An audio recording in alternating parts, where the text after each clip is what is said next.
Afin de tirer la sonnette d'alarme sur les effets des maladies chroniques au sein des communautés francophones ontariennes, le Centre de santé communautaire Taïbou a organisé la projection publique d'un documentaire autour des témoignages de personnes affectées.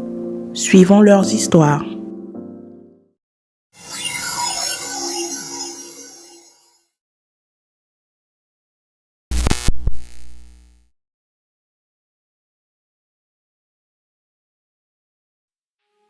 J'ai reçu la nouvelle de mon cancer du sein comme un choc. Le ciel me tombait sur la tête. Là, tout récemment, j'ai une amie à moi elle est là il y a très longtemps. Chaque année, elle va faire ses tests. Et maintenant, voilà, pouf, on lui a annoncé la douloureuse qu'elle a, le cancer du sein. Et vraiment à un stade très avancé. Et parmi les causes d'apparition de cancer et de récidive de cancer, c'était les déménagements. Le changement d'environnement est un des facteurs qui peuvent provoquer le cancer. Donc malheureusement, la population immigrante est très susceptible de subir ou de vivre, d'avoir un cancer. Si on fait un dépistage à temps, on peut sauver beaucoup de personnes. Avec les points que j'ai cités avant, donc on peut dire que la sensibilisation et le dépistage sont deux points très très importants, surtout pour la population immigrante.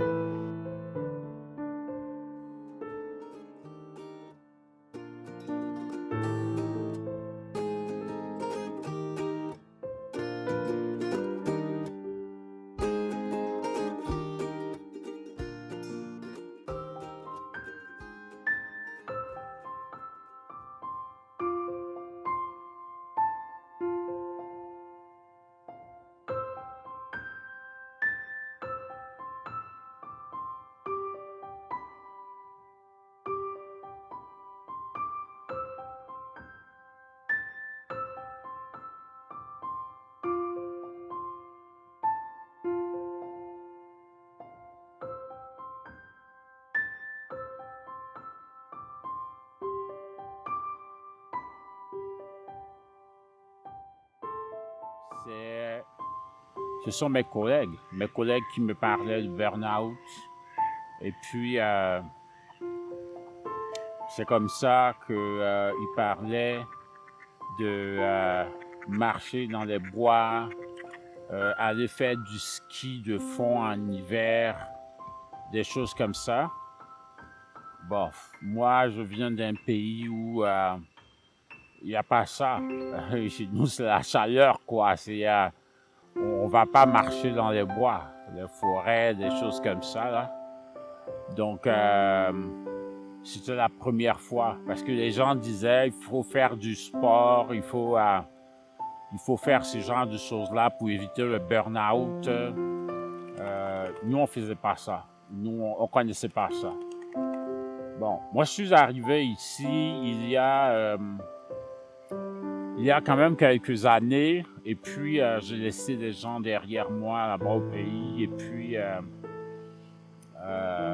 voilà, moi je suis là, et puis je dois travailler, et puis je dois envoyer de l'argent. Avec le temps,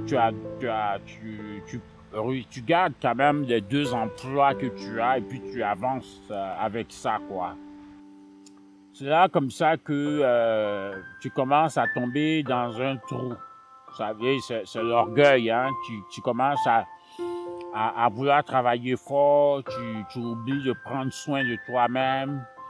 Et puis, les autres, eux, mes collègues, ils avaient seulement un seul travail. Moi, j'avais, comme je dis, là, 3 travails. Donc, il faut que je ramène de l'argent, il faut que je joue mon rôle, en fait. Et j'ai donc commencé à ressentir de la fatigue chronique, là. J'allais à l'hôpital, les gens me disaient non, il faut que tu te reposes. Mais moi, je peux pas me reposer parce que il faut que je travaille, il faut que je ramène de l'argent. Et puis, j'avais beaucoup de stress aussi. Parce que tu sais qu'à la fin du mois, les gens vont t'envoyer les factures, ils vont te dire il y a tel problème, il y a telle chose, tu as fait des promesses, tout et tout. Donc, ça commence à devenir beaucoup de stress à gérer. Et quand tu es fatigué, tu peux pas travailler tout le temps, donc tu perds de l'argent comme ça. Les gens te disent non, t'as pas fait les 40 heures, tu as fait 20 heures, donc tu perds de l'argent comme ça, et puis tu commences à être très angoissé. Et puis moi, c'est un peu ça. Et arrivé un moment, j'ai même essayé la cigarette parce que je me disais, ça va m'aider en fait à régler mon problème et puis ça va me permettre de pouvoir avancer, tout ça, mais ça n'a pas vraiment marché. J'ai fumé un peu de pot de temps en temps avec des amis parce qu'il y avait un qui m'a dit que ça allait beaucoup m'aider à reprendre le dessus sur tout ça, et puis ça n'a pas fonctionné, ça n'a vraiment pas marché pour moi. Et là, j'ai commencé à vraiment tomber dans un trou où les crises d'angoisse, l'anxiété a commencé à devenir plus forte, tout ça. Et je me réveille, je me souviens que parfois je me réveillais mal, je me sentais très mal. Quand j'allais au travail, j'avais pas envie de rester là. Je me sentais vraiment très, très mal. J'ai commencé à avoir de mauvaises pensées quand même parce que je virais complètement fou là. Et je ressentais des douleurs musculaires, j'avais des maux de tête, j'avais des céphalées chroniques, c'est comme ça que les médecins appelaient ça en tout cas. Et puis, ça fait que finalement, la vie, le boulot, c'était plus facile, c'était pas aussi facile de continuer le travail. Donc, et là, je fais un arrêt maladie parce qu'après, quand on m'a testé, on a trouvé que bon, il y avait une espèce de dysfonctionnement de mon corps.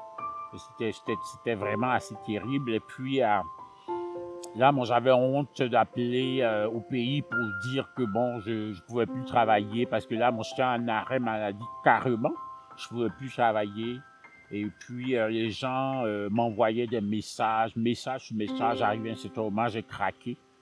Puis, j'ai été hospitalisé. Quand je suis sorti de là, j'ai décidé de tout arrêter. J'ai décidé de laisser faire mon téléphone. Je n'étais plus en ligne sur les réseaux sociaux. J'ai tout arrêté.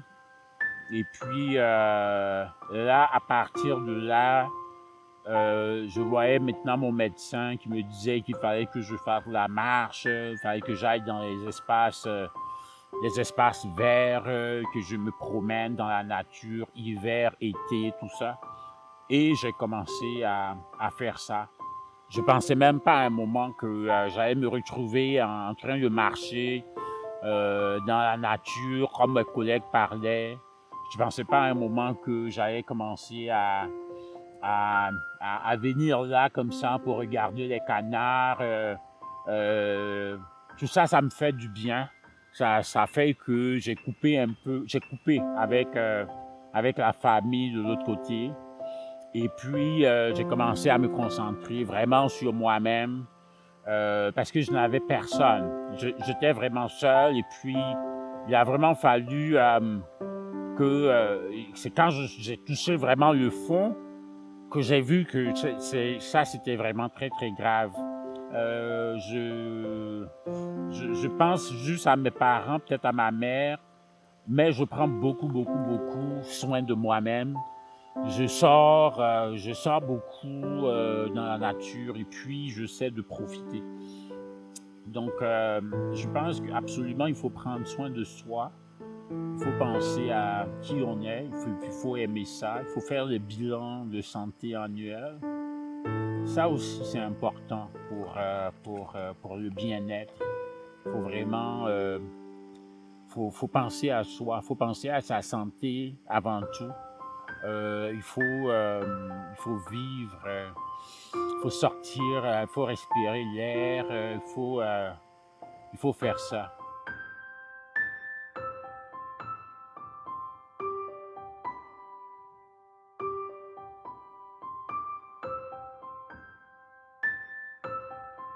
La santé mentale, c'est vraiment un des éléments très importants auxquels il faut faire attention. Beaucoup de gens parlent de détresse, de manque d'informations, certes, mais du stress qu'ils ont vécu avant et de la détresse qu'ils vivent pendant et après s'être fait annoncer cette nouvelle. Donc, j'aurais définitivement recommandé à se trouver des façons de s'entourer positivement, aussi bien sur le plan professionnel, d'avoir des professionnels qui vont t'aider, que d'explorer d'autres choses qui pourraient faire partie de ta communauté. On parle beaucoup des préjugés, comment la communauté va te voir. Regarde plus comment ta communauté peut te soutenir et quels sont les professionnels, peu importe la façon, à travers la musique, à travers des massages, peu importe la façon qui te convient. Ce qui est important, c'est que déjà à l'intérieur de ta tête, ce soit positif. Le stress a tendance à beaucoup impacter la résultance des traitements qu'on va avoir, mais aussi notre condition.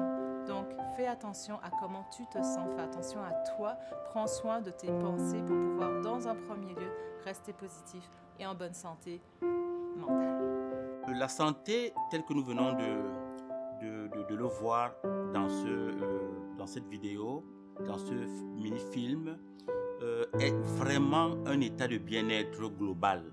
On a vu qu'il y avait des enjeux, évidemment, liés à la santé émotionnelle des personnes diagnostiquées ou malades. Il y avait des enjeux liés à la santé même économique, les enjeux aussi liés au bien-être de ces personnes en lien avec leur entourage, leur famille, etc. Donc, le point sur lequel moi je voudrais vraiment insister, c'est vraiment le bien-être des personnes, qu'elles soient diagnostiquées ou pas. Le bien-être est fondamental parce qu'en travaillant au bien-être de la personne, nous permettons à ces personnes, qu'elles soient diagnostiquées ou pas, qu'elles soient malades ou pas, d'être bien. Parce qu'il y a un bien-être qu'on peut avoir même étant malade. On ne perd pas son bien-être lorsqu'on est malade. Et pour moi, c'est un aspect important. Et là, il y a plusieurs dimensions à considérer.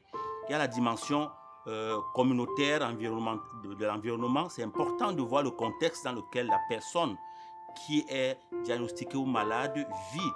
On a écouté aussi parler des personnes qui n'ont même pas un logis ou alors qui ont justement une situation précaire en lien avec leur habitation, leur lieu d'habitation. Donc ça, c'est important de considérer ça. Lorsqu'on vit dans les conditions acceptables, on sait où on va dormir, on sait ce qu'on va manger, on a moins de préoccupations par rapport à ce que les nôtres vont manger, comment ils vont se soigner, etc. Même lorsqu'on est malade, on ne vit pas la maladie de la même façon que celui qui, en plus de sa maladie, doit aussi faire face à ces défis liés aux personnes qui sont autour d'elle. Ça, c'est le premier niveau. Le deuxième niveau, c'est l'influence de la maladie par rapport au comportement des personnes. Alors, par rapport à la relation qu'ils ont avec les personnes autour d'eux. C'est important aussi pour nous de penser à voir comment on peut travailler sur le type de rapport que les personnes malades peuvent avoir avec son entourage. Ça, c'est très important, me semble-t-il, même pour la guérison, même pour le bien-être de la personne qui est malade. Et puis, l'autre aspect, c'est vraiment lié aux valeurs et à la croyance. C'est un point qui apparaissait en filigrane. C'est-à-dire, qu'est-ce qui est vraiment important pour moi? Et surtout au niveau des croyances, qu'est-ce que je crois? Parce qu'on peut être diagnostiqué, mais si on croit vraiment que sa vie n'est pas finie, malgré la maladie, on continue à vivre. Parce que la vie, c'est un temps qu'on a. Ce temps peut être limité ou pas. Ce qui est le plus important, c'est la qualité de la vie qu'on va mener. Donc, moi, je trouve que c'est important que nous puissions aussi travailler entre nous, avec les personnes qui sont diagnostiquées dans la communauté, sur les valeurs et sur les croyances, pour que les personnes ne pensent plus que dès qu'ils reçoivent un diagnostic, sa vie est finie. Non, sa vie n'est pas finie. La vie continue à avoir un sens, parce que tant que ce n'est pas fini, rien n'est fini, et on peut avoir une qualité de vie bonne malgré la maladie. Et les deux autres aspects sur lesquels je voudrais aussi insister, c'est la question de l'identité. C'est-à-dire, est-ce que je deviens un malade ou je suis quelqu'un qui a une maladie? Parce que c'est pas la même chose. Si quelqu'un a une maladie et il se considère comme étant malade, alors là, il s'identifie à la maladie et très rapidement, il va baisser les bras. Alors qu'il peut dire, je suis quelqu'un qui a une maladie, mais pas un malade. Je ne suis pas quelqu'un qui... Voilà, donc c'est très important. je souffre de cancer, mais je n'ai pas le cancer, je ne suis pas le cancer. Je souffre de diabète, je ne suis pas un diabétique. Parce que moi, je n'utilisais pas le terme diabétique, je dirais, oui, je souffre du diabète, ça veut dire que je souffre, mais je travaille à pouvoir soigner, à pouvoir me soigner, à pouvoir dépasser ça. Et puis le dernier point, c'est vraiment toujours de penser à plus grand que soi.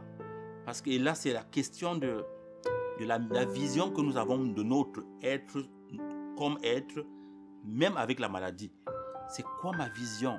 Parce que je pense que nous sommes tous venus ici sur cette terre pour quelque chose de très grand, qui transcende même la maladie, qui transcende même la mort. Alors, le documentaire que nous venons de voir est assez impressionnant et impactant aussi. Et puis donc, le message qui s'entrevoit à travers ce documentaire-là, c'est peut-être un message, disons, d'alerte, qui doit interpeller tout le monde, jeune comme adulte, à faire face à tous ces problèmes de maladies chroniques. Et donc, je vois cela comme une perspective un peu de solution, dans le sens de l'intergénérationnel, parce qu'aujourd'hui, les stéréotypes, c'est que peut-être ce sont les personnes âgées qui font face à ces maladies, mais la réalité, c'est que les jeunes aussi doivent se préparer à y faire face, donc à se préparer de façon préventive d'ailleurs. Et c'est pour ça que dans les solutions, les pistes de solutions, on peut proposer des approches intergénérationnelles, donc amener les jeunes aussi, accompagner les adultes qui font déjà face à ces maladies pour les aider notamment à avoir peut-être une vie beaucoup plus facile quand bien même ces personnes vivent avec cette maladie. Mais en même temps, c'est aussi un message pour les jeunes pour bien se préparer et travailler dans le sens de prévenir ces maladies, c'est tout. Le message que nous voudrions envoyer à l'égard de la communauté, c'est que il y a des sujets qu'elle en fait vraiment tabou et nous voudrions que notre communauté, la communauté francophone surtout, puisse sortir de ce carcan-là pour pouvoir vraiment parler des maladies chroniques et aussi de la problématique de santé mentale qui fait vraiment payer un lourd tribut à notre communauté, soit par des suicides, soit des morts à petit feu. Et là, il y a des choses qu'on devrait, par exemple, souvent en parler, parce que si on n'en parle pas, on s'étouffe nous-mêmes et à la longue, ça devient un peu difficile. Imaginez si quelqu'un est dépisté positif au cancer.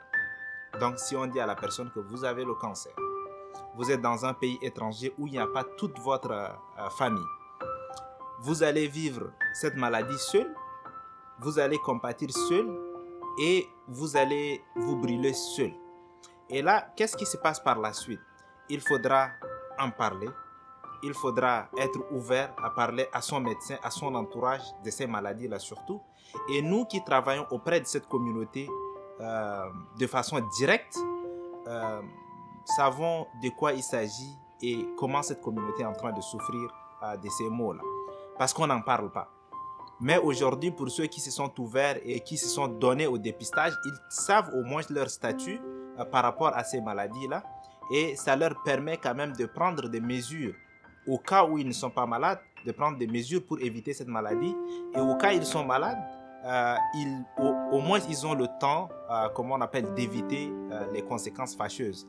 Et aussi, par rapport aux jeunes avec qui moi je travaille et presque tous les jours, ce sujet-là, c'est vrai, ça faisait un peu tabou, mais avec le temps, ils ont compris de parler de problématiques de la santé mentale. On en parle le plus souvent, on organise des ateliers avec des experts et les jeunes s'ouvrent.